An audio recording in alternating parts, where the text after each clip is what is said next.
अब मैं नेक्स्ट बुलाना चाहूँगा हमारी एग्रीकल्चर की फैकल्टी को, क्योंकि आप एग्रीकल्चर के स्टूडेंट हो, आपकी इच्छा रहती है कि आपके एग्रीकल्चर के जो सर है उनसे हम आप मिले और एग्रीकल्चर का क्या लेवल रहा उसके ऊपर अपन डिस्कस करने वाले हैं। मैं पहले ही बता देता हूँ आपको, आईसीआर का जो एग्रीकल्चर का सिलेबस है उसके अंदर एक यूनिट प्योर बायोलॉजी की दी हुई है, जिसके अंदर आपकी जेनेटिक्स आती है, इसके अलावा सेल बायोलॉजी आती है, इसके अलावा कुछ पोर्शन पीबीजी का आता है, बायोटेक्नोलॉजी का कुछ पोर्शन उस यूनिट में दिया हुआ है। इन चारों टॉपिक को मिला के आपके यूं मान के चलो 50 क्वेश्चन में से लगभग 10 से 15 क्वेश्चन आपको ये बायोलॉजी से रिलेटेड मिलते हैं। इसके अलावा जो टॉपिक पीछे बच गए उनमें से क्या वेटेज रहा, किस तरीके के क्वेश्चंस आए, सबसे पहले मैं अंशुमान सर से आपको मिलाना चाहूंगा और पूछना चाहूंगा अंशुमान सर से कि कैसा पेपर रहा और किस तरीके का लेवल रहा सर।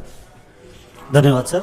पेपर हमेशा जैसा रहना चाहिए था, बैलेंस फॉर्म में। एग्रीकल्चर की सबसे बड़ी प्रॉब्लम यही चल रही थी अभी देश में कि पेपर बैलेंस नहीं आता था, कभी किसी का वेटेज बढ़ जाता था, कभी दूसरे टॉपिक का वेटेज बढ़ जाता था। इस बार पेपर देख के बहुत खुशी हुई कि जो मेहनत करने वाले बच्चे हैं उनके साथ जो है काम ईमानदारी से हुआ है और बहुत बढ़िया पेपर दिया उन्होंने। जैसा कि अपन ने पहले डिस्कस कर चुके थे कि आईसीआर में जो 50 क्वेश्चन आते हैं, सर ने भी अभी बताया कि 5 से 6 क्वेश्चन आपके जो जेनेटिक्स है, प्लांट ब्रीडिंग है, उसके आते हैं। साथ ही साथ सेल बायोलॉजी का एक बहुत बड़ा पोर्शन है और नए नए जो भी बायोटेक्नोलॉजी के अपन एग्रोनॉमी में भी पढ़ते हैं, बायोटेक में भी पढ़ते हैं, जैसे बीटी कॉटन का प्रश्न आ गया अपना। तो इस प्रकार से लगभग 10 से 15 क्वेश्चन जो है आपके जो भी बायोलॉजी टच एग्रीकल्चर है, उसको बायोलॉजी तो हम कह नहीं सकते, वो बायोलॉजी टच एग्रीकल्चर है, तो वहाँ से वो प्रश्न आते हैं। और तीनों का ही, जैसे कभी कभी क्या होता है कि एग्रोनॉमी का पोर्शन ज़्यादा हो जाता है, कभी हॉर्टिकल्चर का। इस बार बिल्कुल बैलेंस पेपर दिया, बहुत खुशी हुई है देख के। मैं बहुत बहुत धन्यवाद करना चाहूँगा एनटीए की टीम का कि उन्होंने एग्रीकल्चर के बच्चों पे इस प्रकार से ध्यान दिया। दूसरी बात कि एग्रीकल्चर में पहले फैक्ट्स का बोलबाला था, एक समय था जब सिर्फ फैक्ट्स याद करके चले जाओ आपका पेपर हो जाएगा। इस बार जो पेपर था उसमें फैक्ट तो थे ही थे, साथ में जो कंसेप्ट उन्होंने पूछे, बहुत खुशी हुई देख के। ये लगा कि वास्तव में पेपर बनाने वालों ने भी काफ़ी मेहनत की है। बच्चों का बहुत अच्छा रिस्पॉन्स रहा। उन्होंने कहा कि सर मज़े आ गए, इस बार जो आपने पढ़ाया था वही आया। जैसी अपनी टेस्ट सीरीज चलती थी उससे 19 ही पेपर आया था, उससे 21 नहीं हो पाया है। ये बात तो बहुत ही, मैं रॉयल की टीम का भी धन्यवाद करना चाहूँगा सर। बहुत बढ़िया सर, बहुत अच्छे से आपने पूरी साल मेहनत कराई, उसी का नतीजा रहा कि बच्चे पॉजिटिव रहे और बहुत अच्छे से पेपर करके आए हैं। अब मैं हमारे हॉर्टिकल्चर के जो सर हैं अंशुमान सोनू सर, उनसे पूछना चाहूँगा कि किस तरीके के क्वेश्चंस आए। इससे पहले मैं एक बार बता दूं, आपने बहुत अच्छा पेपर एक हॉर्टिकल्चर का प्योर बना के दिया था एक बार 50 क्वेश्चन, और बच्चे मेरे पास पेपर करने के बाद में आए घूमते हुए, अरे कि सर कैसा पेपर है, ऐसे हॉर्टिकल्चर का पेपर ऐसा लग रहा है जैसे केमिस्ट्री का पेपर है। आपने बच्चों को पसीने निकाल दिए और उन पसीनों का नतीजा है कि आज बच्चे मुस्कुराते हुए है कि सर यार कैसे आप पेपर देते हो टेस्ट के अंदर, और कैसा पेपर जो है यहाँ आईसीआर के अंदर एग्रीकल्चर में स्पेशली हमारे आया है। तो सोनू सर से जानना चाहूंगा कि एक्चुअल में क्या वो बच्चे सही बोल रहे थे, पेपर वास्तव में सिंपल था कि आपके पोर्शन का? Thank you sir. बच्चे आपको बिल्कुल सही बोल रहे थे सर। आईसीआर के लिए अपने जो पिछले कुछ दिनों में टेस्ट सीरीज चल रही थी उसमें जो 4 और 5 पेपर लगभग मैंने बनाए थे। मेरा मकसद ये था कि हम बच्चों को जो पढ़ाते हैं और एग्ज़ाम के अंदर जो चीज़ आती है वैसी की वैसी चीज़ हम टेस्ट के माध्यम से बच्चों को प्रोवाइड कराएं। मेरा मकसद यही था। जैसे आज की पेपर आया है, मतलब बहुत ज़्यादा कठिन नहीं था और बहुत ज़्यादा सरल भी नहीं था, मध्यम टाइप का पेपर था। तो मेरा यही मकसद था कि मैं ऐसे प्रश्न बच्चों को दूँ। और मैं आपको एक चीज़ बताना चाहता हूँ कि इसके अंदर कुछ फिक्स टॉपिक है, तो पिछले 3-4 सालों से उन्हीं टॉपिक से बार बार प्रश्न आते हैं। तो मैंने वो जो प्रश्न दिए थे पिछले 3-4 जो टेस्ट हुए थे उनमें निश्चित चैप्टर से मैंने प्रश्न दिए थे, इतने बार बार प्रश्न दिए थे। आज बच्चे जब मुझे बोल रहे थे सर उस पर्टिकुलर आपने जो टेस्ट दिया उसमें से इतने सारे प्रश्न सेम टू सेम मिले हैं, तो बड़ी खुशी की बात है। मैं आपको कुछ टॉपिक इसमें बताना चाहूँगा सर।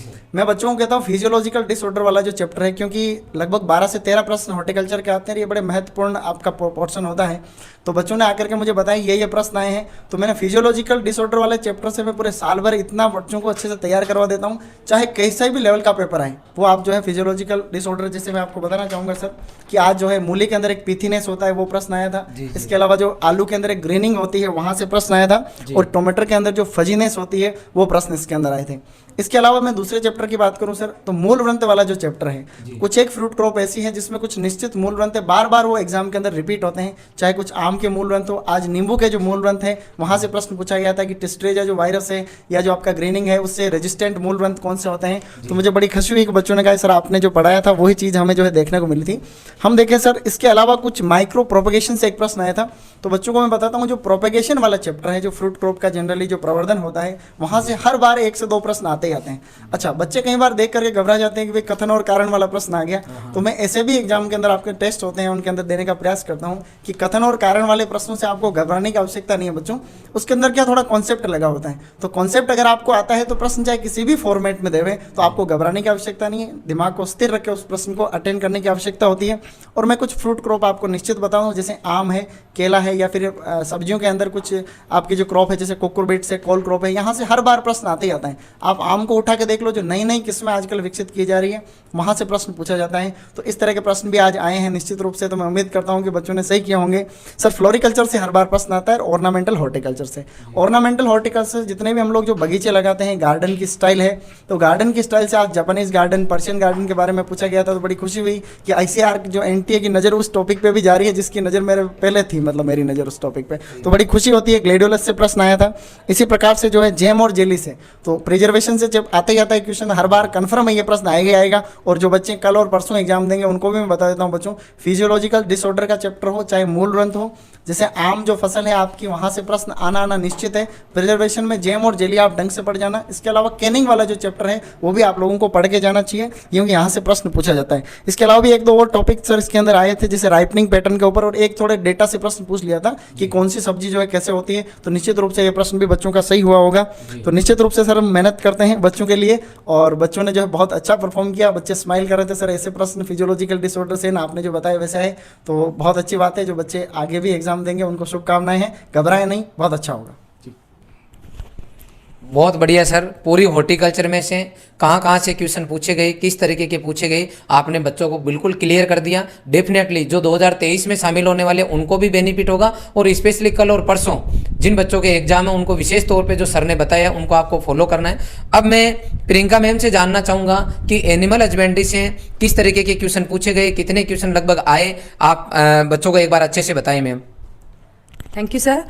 जैसे अपन एनिमल हस्बेंड्री की बात करते हैं तो वैसे तो वेटेज 10-12 क्वेश्चन का रहता है। जैसे लास्ट ईयर की अपन बात करते हैं तो 12 क्वेश्चन आए थे, उससे पहले जैसे 10 क्वेश्चन आए थे, लेकिन इस साल की बात करें तो अपन 6 से 7 क्वेश्चन का वेटेज है वो एनिमल हस्बेंड्री का रहा, जिसमें अपन सबसे पहले जनरल एनिमल हस्बेंड्री की बात करें।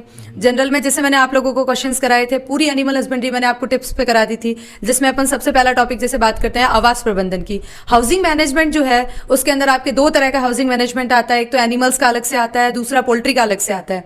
दोनों से रिलेटेड क्वेश्चन थे। स्टेटमेंट वाला क्वेश्चन था जिसमें अपने जो एनिमल्स हैं उनसे रिलेटेड था एक स्टेटमेंट, एक था पोल्ट्री से रिलेटेड था।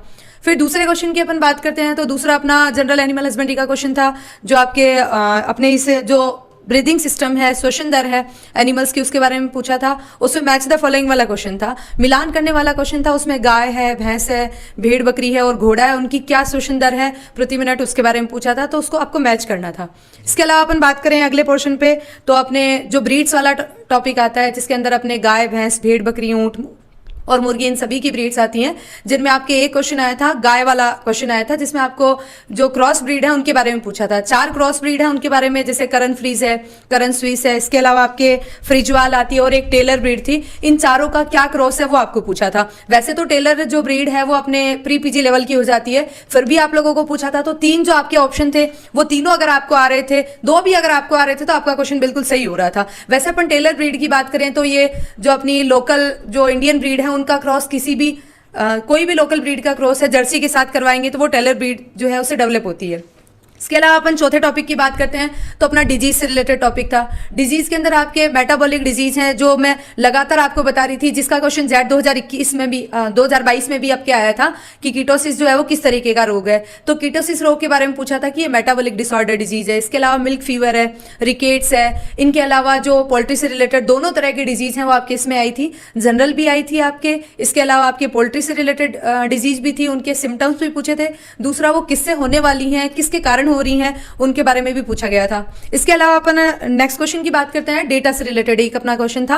डेटा के अंदर आपको टोटल पशुधन पूछा था, इंडिया के अंदर कितना पशुधन है, इसके अलावा गायें कितनी मिलियन है, इनके बारे में क्वेश्चन पूछा था। तो स्टेटमेंट से रिलेटेड क्वेश्चन था, बिल्कुल एग्जैक्ट तो अपन नहीं देख सकते, जब पेपर आएगा तो अपन डिस्कस करेंगे। बाकी अपन मोटा मोटा अपन देखें तो अपने डेटा से रिलेटेड 2 तरह के स्टेटमेंट आए थे, जिनमें आपके टोटल पशुधन और गायों के बारे में पूछा गया था। तो इतना जहां तक बच्चे अपना बता पाए हैं, अपना मेमोरी बेस्ड की अपन बात करें तो इतने क्वेश्चन जो है वो अपने पास आए जिनके बारे में अपन ने डिस्कस किया। तो सभी आप लोगों को पढ़ाए हुए सारे चैप्टर थे जो आप लोगों ने बहुत अच्छे से अटेंड किए होंगे। इसी के साथ अपने 2023 में भी इसी तरह का पैटर्न रहने वाला है और जो भी बच्चे आने वाले एग्जाम्स में पार्टिसिपेट करने वाले हैं उन सभी को भी अग्रिम शुभकामनाएं। Thank you so much sir. मैं अंशुमान सर से चाहूँगा कि आप भी बच्चों को अपने सब्जेक्ट के लिए स्पेशली एग्रोनॉमी के लिए विशेष तौर पे जिन बच्चों के कल पेपर होने वाला, परसों पेपर होने वाला, उनको क्या बताना चाहोगे आप? जैसा कि बेटा मैंने आपको बताया था कि एग्रोनॉमी के 4 प्रमुख स्तंभ है। सबसे पहला तो क्रॉप कल्टीवेशन, जैसा इस बार 3 प्रश्न आए। आपके गेहूं का तापमान पूछ लिया, आपके धान में अलग अलग प्रक्रियाओं के लिए उन्होंने टेम्परेचर पूछा। साथ ही साथ जो प्लांट डिजीज थी, जो पादप रोग थे, उनका उन्होंने मैच द कॉलम पूछ लिया। तो देखो 3 क्वेश्चन तो यहीं से आ गए। मैंने आपसे कहा था कि न्यूट्रिएंट से 2 प्रश्न आएंगे, है ना, 2 प्रश्न न्यूट्रिएंट से आ गए। तीसरा अपना स्तंभ था वीड साइंस। वीड साइंस से उन्होंने 2 प्रश्न पूछे हैं। एक प्रश्न थोड़ा सा उनका जो रहा बहुत बढ़िया रहा, वो था बॉटनिकल नेम का मैच द कॉलम वाला क्वेश्चन था। तो उसका आपको विशेष ध्यान रखना है कि वीड साइंस जो अपन ने बहुत लंबा चौड़ा पढ़ा था, कई बच्चों ने पूछा भी था मुझसे सर कि इतना लंबा वीड साइंस क्यों पढ़ा है सर। तो मैंने कहा कि बेटा ICR के लिए स्पेशल जो है बहुत महत्वपूर्ण है। साथ ही साथ सिंचाई से 2 प्रश्न आए हैं। एक आपका IIMR पूछा है उन्होंने, है ना, मिलेट वाला जो इंस्टीट्यूट है आपका हैदराबाद में स्थित है, उसकी भी अपन ने चर्चा की थी कि अभी वर्ष 2023 को जो UN ने इंटरनेशनल ईयर ऑफ मिलेट घोषित किया है, अंतर्राष्ट्रीय मोटा अनाज वर्ष घोषित किया, मिलेट में से जरूर क्वेश्चन आएगा। हमारी जो अभी मैराथन क्लास लग रही थी, आप याद रख के देखना, 10 तारीख वाली शुक्रवार को मैंने एक सूत्र बताया था आपको और वहाँ सूत्र के आगे लिखा था कि ICR 2022 में इस सूत्र का प्रश्न आएगा। सर उसकी क्लिपिंग मैं अवेलेबल करवा दूंगा बच्चों को। एज इट इज उसी सूत्र का प्रश्न आया जो सक्रिय तत्व वाला आया था, है ना। एक क्वेश्चन टिलेज का भी आया था क्योंकि भू परिष्करण भी बहुत ज्यादा इंपॉर्टेंट है। साथ ही साथ एंटोमोलॉजी, पैथोलॉजी और सॉइल साइंस के क्वेश्चंस भी जो उन्होंने इंक्लूड किए। मुझे बहुत खुशी है इस बात की कि हर जगह से एक एक प्रश्न उन्होंने पूछा। एक क्वेश्चन बायो फर्टिलाइजर में से उन्होंने पूछा था, नाइट्रोजन और फास्फोरस से संबंधित प्रश्न था वो। साथ ही साथ अब जो अगले पेपर जो बच्चे देना चाहते हैं उसके बारे में कहना चाहूंगा कि बेटा घबराना नहीं है हमको। हमने बहुत पढ़ाई की है साल भर। अब आपके जो 2.5-3 घंटे का परफॉर्मेंस है वो आपकी पूरी जिंदगी तय करने वाला है। जो बच्चा घबरा जाता है वो आखिरी में ऐसे सिले मिस्टेक्स करता है जो उसको नहीं करना चाहिए। बिल्कुल बिंदास होके जाओ, खुश होके जाओ। बहुत अच्छा पेपर आ रहा है। वो जो अपने मन में हड़बड़ाहट थी कि पेपर बहुत कठिन आ रहा है, बाहर से आ रहा है, वो अब नहीं आ रहा है। हमने देख लिया आज पेपर, तो कल जाने वाले बच्चे मेरे हिसाब से बहुत ज़्यादा फायदे में रहेंगे, परसों जाने वाले और फायदे में रहेंगे। और आखिरी में जो आपका नॉर्मलाइजेशन होगा उससे सारा फायदा जो है वापस अपनी जगह पे आ जाएगा। आपने जितनी मेहनत की आपको उसका व्यवस्थित फल मिलेगा। धन्यवाद सर। बहुत बढ़िया। मैं पुनः हमारी एग्रीकल्चर टीम को भी हार्दिक शुभकामनाएं दूंगा और पूरे बच्चों को हार्दिक शुभकामनाएं दूंगा कि आपने मेहनत की, आपने मेहनत कराई और उसका नतीजा आप देख पा रहे हो। कंटिन्यू बच्चे देश की टॉप यूनिवर्सिटीज़ में जा रहे हैं। आपने सर बच्चों को इतना बढ़िया पढ़ाया, इसके लिए आपका बहुत बहुत आभार। Okay sir, welcome. अब मैं